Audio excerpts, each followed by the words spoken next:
Doctors Anupama को कहते हैं कि पंडित जी की हालत बहुत क्रिटिकल है, इनको बचा पाना बहुत ज्यादा मुश्किल है। इसीलिए अनुपमा दौड़ी दौड़ी पंडित मनोहर के घर पे जाती है उनकी दवाइयां उठाने के लिए। लेकिन उसी वक्त पंडित मनोहर जी का बेटा वहां पर आ जाता है और अनुपमा को अकेला घर में देख वो पुलिस को कॉल करके कहता है कि यही वो औरत है जिसने मेरे पापा की प्रॉपर्टी के पेपर छुपा दिए, यही वो औरत है जिसने घर से लाखों रुपए की चोरी करी। और इतने घिनौने इल्जाम लगने के बाद पुलिस वाले अनुपमा को अरेस्ट कर लेते हैं और अचानक से ही खबर आती है कि पंडित मनोहर जी अब इस दुनिया में नहीं रहे। यह बात सुन के अनुपमा के पांव तले जमीन खिसक जाती है। फिर कुछ ऐसा हुआ जो जानकर आप हैरान हो जाओगे। आखिर पूरी कहानी क्या है, आइए जानते हैं आज के एपिसोड में। कहानी की शुरुआत होती है मनोहर जी से, जो कि अनुपमा को अपने बच्चे के बारे में बता रहे होते हैं। वो अनुपमा को कहते हैं कि सारी चीजें मैंने कमाई है, ये सारे इनाम, सारे अवार्ड, ये सारा सम्मान। लेकिन पता है इससे भी ज्यादा मैंने क्या कमाया? मैंने कमाया है अपने बच्चों का प्यार। मेरे बच्चे मुझे बहुत ज्यादा प्यार करते हैं। ये देखकर अनुपमा को भी उसके बच्चों की याद आती है। अनुपमा कहती है कि मनोहर जी आप बहुत ज्यादा किस्मत वाले हैं कि आपको अपने बच्चों का प्यार नसीब हो रहा है। इस वक्त तक मनोहर जी थोड़े से हिचकिचाहट भरे लग रहे थे, लेकिन वो कुछ कहते नहीं है। वो कहते हैं कि मेरा बेटा तो बहुत ज्यादा प्यारा है, श्रवण कुमार है, श्रवण कुमार। अनुपमा कहती है कि आपके बच्चे को किसी की नजर ना लगे। अनुपमा इस वक्त तक बहुत ज्यादा खुश होती है, इतनी ज्यादा खुश कि वो अपने अंदर से ही कहती है कि आज मैं पंडित जी के सारे ही इनामों की सफाई करूंगी और इतने अच्छे से सफाई करूंगी ना कि यह इनाम वापस से अपना सम्मान पालें। अगले ही पल हम देखते हैं कि बापूजी तोशु से सवाल कर रहे होते हैं कि तोशु अगर तुझे पैसे की आवश्यकता थी तो तू हमें बोलता ना। उसी वक्त बा भी गुस्सा होकर कहती है तो तू जॉब कर ही तो रहा था ना, उससे तेरे को पैसे आ ही रहे थे, तो फिर तेरे को राजा से पैसे मांगने की क्या जरूरत पड़ी? किंजल इस वक्त तक बहुत ज्यादा गुस्सा हो जाती है। किंजल कहती है कि बा किसने कहा ये पैसे कमा रहा था, ये कोई जॉब वॉब नहीं करता, ये बाहर जाके इसके 4 पंटर लोगों के साथ मिलकर जुआ खेलता है, जुआ। इसको अभी तक कोई भी जॉब नहीं मिली है और जो भी ये पैसे ला रहा था ना वो ये पैसे खुद कमा कर नहीं ला रहा था, बल्कि राजा से मांग मांग कर ला रहा था और पैसे बचा बचा कर जुआ खेलने जाता था। इसने बर्बाद कर दिया है परी को, मुझे और इस पूरे ही परिवार को। बा इस वक्त तक आग बबूला हो गई थी, इसलिए बात जोर से तोशु को एक चाटा मारती है। यह देखकर सभी लोग शॉक हो जाते हैं। परी कहती है कि पापा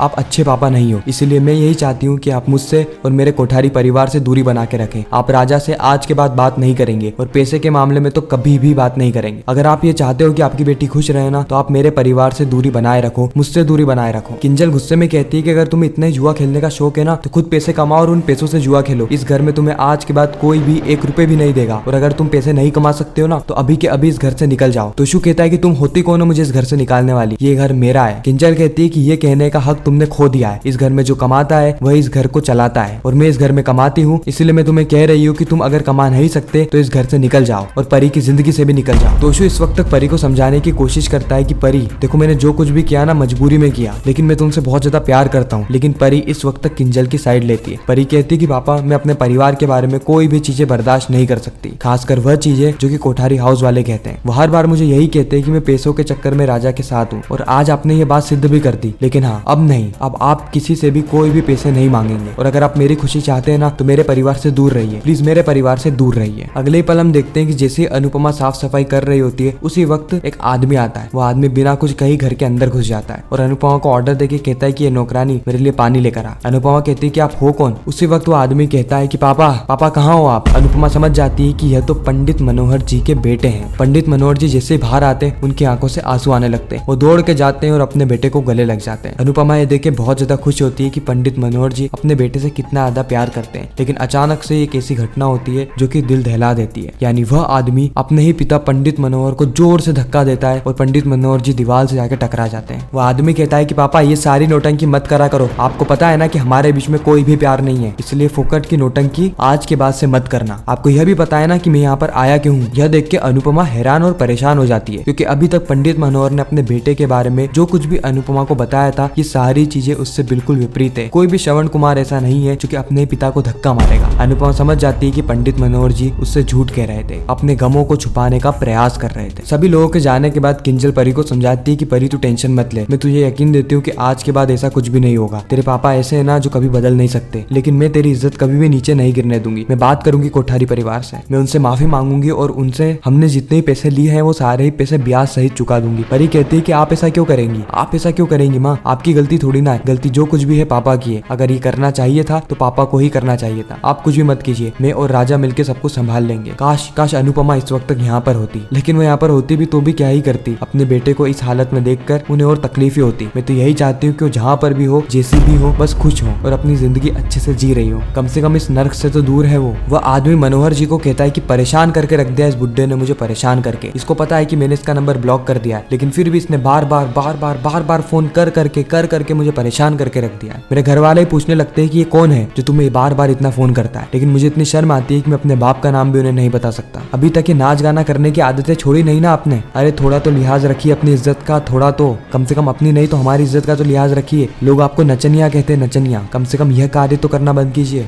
इतनी उम्र हो गई है, इतना पैसा है, इतने बड़े बंगलों में रह रहे हैं, लेकिन उसके बावजूद ये नाचने की आदत अभी तक नहीं गई। पंडित मनोहर कहते हैं कि बेटा तुम ये क्या कह रहे हो? तुम्हें पता है ना कि यह नाचने की कला से ही तुम्हारा पूरा बचपन बीता है। तुम्हें जो भी चीज की आवश्यकता थी मैंने वो सारी चीजें इस नाचने की कला के द्वारा कमाए गए पैसों से ही लाके दिए। तुम्हारा, तुम्हारी बहन का, तुम्हारी माँ का, सबका पालन पोषण इन पैसों से ही हुआ है और इस कला से ही हुआ है। इस कला की इज्जत करना सीखो। वो आदमी कहता है कि इज्जत करे मेरा जूता। एक बार फिर से सुन लो, क्या कहा मैंने? इज्जत करे मेरा जूता। आपको पता नहीं है आपकी इस नाचने की कला के कारण माँ को घुट घुट कर जीना पड़ता था। मुझे पूरे ही स्कूल में सब चिढ़ाते थे कि देखो नचनिया का बेटा आ गया, नचनिया का बेटा। आपने आपकी इस कला से मेरी बहन की और मेरी माँ की, हम सब की जिंदगी बर्बाद कर दी, हम सब की जिंदगी। और मुंबई में इतने बड़े कोठी बंगले में रह रहे हैं। मैंने आपको कितनी बार कहा कि इस घर को बेच दीजिए, मैं आपको एक 1 BHK का फ्लैट दिला दूंगा, वहाँ पर ही अपना जीवन बिता लेना। मुंबई में कितने लोग हैं जो कि 1 BHK में अपना जीवन बिता लेते हैं, लेकिन आपको तो इतने बड़े कोठी बंगले में रहना है, इतने पैसों को दबा कर रखना है। एक पैसा भी आपने मुझे नहीं दिया। पंडित मनोहर कहते हैं कि मेरे जाने के बाद तो सब चीज तुम्हारी होगी और तुम क्या सोचते हो कि मैं इस घर को बेच दूं? इस घर से तुम्हारी माँ की यादें जुड़ी है। पंडित मनोहर का बेटा कहता है कि कैसी यादें? आपको पता नहीं है माँ कितनी घुट घुट के जीती थी। वो सिर्फ आपसे कुछ कहती नहीं थी, आपकी इज्जत करती थी। लेकिन मैं ऐसा नहीं हूँ। जो कुछ भी हो रहा है मैंने अपनी आंखों से देखा है और मैं सारी चीजें बहुत अच्छे से जानता हूँ। और वैसे भी आपके मरने के बाद तो ये सारी चीजें मेरी हो जाएगी ना, लेकिन हाँ यह बात याद रखना कि आपके मरने के बाद मैं आपकी चिता को आग नहीं दूंगा। इसलिए कह रहा हूँ कि जब तक जिंदा हो जब तक ये पूरी प्रॉपर्टी मेरे नाम कर दो और खुद भी अच्छे से जिंदगी जियो और मुझे भी जीने दो। अनुपमा कहती है कि आप ही कैसी बात कर रहे हैं? पंडित जी ने आपके लिए कितना कुछ किया। आप उनके बेटे थे, आपको पाला पोसा बड़ा किया, इस काबिल बनाया कि आप अपने पाँव पे खड़े हो सके, विदेश में रह सके, खुद पैसे कमा सके, और आप अपने ही पिता से ऐसी बातें कर रहे हैं। वो आदमी कहता है कि नौकरानी तू चुप रहे, मुझे पता है कि तू यहाँ पर मेरे पापा की देखभाल क्यों कर रही है, क्योंकि तुझे पता है ना उनकी उम्र तो हो गई है, उनके आगे पीछे कोई नहीं है, इसलिए उनको बहला फुसला के उनकी पूरी प्रॉपर्टी पे अपना नाम लिखवा लेना। लेकिन तेरे इन मंसूबे पे मैं पानी फेर दूंगा, क्योंकि अभी भी इनका बेटा जिंदा है, मैं अभी भी जिंदा हूँ और ये सारी प्रॉपर्टी मेरी ही होगी। अनुपमा कहती है कितनी गिरी हुई सोच है आपकी, कितनी गिरी हुई। बाप इतने अच्छे और बेटा एकदम नाकारा। वो आदमी कहता है कि देख हो रहा है तू चुपचाप रहे, नहीं तो इसके साथ साथ मैं तुझे भी मारूंगा। और इस वक्त तक उस आदमी को इतना गुस्सा आता है कि वो पंडित मनोहर के सारे सर्टिफिकेट को तोड़ने लगता है, सारे अवार्ड को फेंकने लगता है। उसका गुस्सा सीमा पार कर रहा था, इसलिए वो कहता है कि पापा मैं आपको 1 दिन का टाइम देता हूँ, 1 दिन के अंदर अंदर मैं सारी प्रॉपर्टी के पेपर्स लाऊंगा और आपको उन पर साइन कर देनी है। अगर आपने ऐसा नहीं किया ना तो याद रखना मुझसे बुरा और कोई नहीं होगा। इतना कहकर वह आदमी वहां से चला जाता है और पंडित मनोहर रोने लगते हैं। पंडित मनोहर अपना दुख बयां करते हुए अनुपमा को कहते हैं कि मेरी गलती क्या थी, मैंने सब कुछ किया, मैं जो कुछ भी कर सकता था मैंने अपने बेटे को सारी ही चीजें दी। उसको मोबाइल दिया, वो भी उस वक्त जिस वक्त लोगों के पास बटन वाला मोबाइल नहीं था, उस वक्त वो स्क्रीन टच मोबाइल चलाता था। मैंने उसको सारी चीजें दी, उसको इज्जत दिलवाई और उसने मुझे क्या दिया? अपना बाप कहने से ही मना कर दिया। एक बाप अपने बेटे के लिए सब कुछ करता है, लेकिन जब बेटा बड़ा हो जाता है, खुद के पाँव पे खड़ा हो जाता है, तो अपने बाप को ही ठोकर मारता है। अनुपमा कहती है कि आप रोइए मत पंडित जी, सब कुछ ठीक हो जाएगा, मैं आपके लिए पानी लाती हूँ। और जब तक अनुपमा पानी लेकर आती है तब तक तो पंडित जी को हार्ट अटैक आ गया होता है और यह देख के अनुपमा बहुत ज्यादा परेशान हो जाती है। अनुपमा पंडित जी को बाहर ले जाती है और उस वक्त अनुपमा के पाँव में कांच भी चुभ जाता है, लेकिन अनुपमा रुकती नहीं है। अनुपमा कांच को निकालती है और पंडित जी को बाहर ले जाती है, लेकिन इस वक्त तक भी अनुपमा को कोई भी ऑटो नहीं मिल रहा था। पंडित जी की जान को बचाने के लिए अनुपमा ठेला उठाती है और ठेले पे पंडित जी को लेटा के दौड़ी दौड़ी हॉस्पिटल की ओर भागती है। हॉस्पिटल में जाने के बाद डॉक्टर्स कहते हैं कि इनकी हालत तो बहुत ज्यादा खराब है, आप हमें सिर्फ इतना बताइए कि यह कोई पेशेंट तो नहीं है, इनको कोई बीमारी तो नहीं चल रही है, क्योंकि अगर इनको कोई बीमारी चल रही होगी तो फिर हो सकता है कि ऑपरेशन में दिक्कत आए। और हमने इनकी रिपोर्ट्स निकाली है, लेकिन उसको आने में 1 दिन लगेगा, लेकिन इनकी नाजुक हालत देखकर हमें ऑपरेशन अभी के अभी शुरू करना है। अनुपमा तुरंत ही पंडित मनोहर के घर जाती है और जितनी भी दवाइयाँ होती है वो सारी उठाने लगती है। अनुपमा को ये उम्मीद थी कि इन दवाइयों से शायद से डॉक्टर को ये पता लग जाएगा कि इनको कौन कौन सी बीमारी है। उसी वक्त राही पंडित जी को कॉल करती है। अनुपमा कॉल उठाने वाली होती है कि पंडित मनोहर जी का बेटा आ जाता है और इसी के साथ ही खूबसूरत एपिसोड भी यहाँ पर खत्म होता है। आपको ये रिकैप कैसा लगा कमेंट सेक्शन में जरूर बताना। मैं मिलता हूँ नेक्स्ट वीडियो में, जब तक के लिए गुड बाय।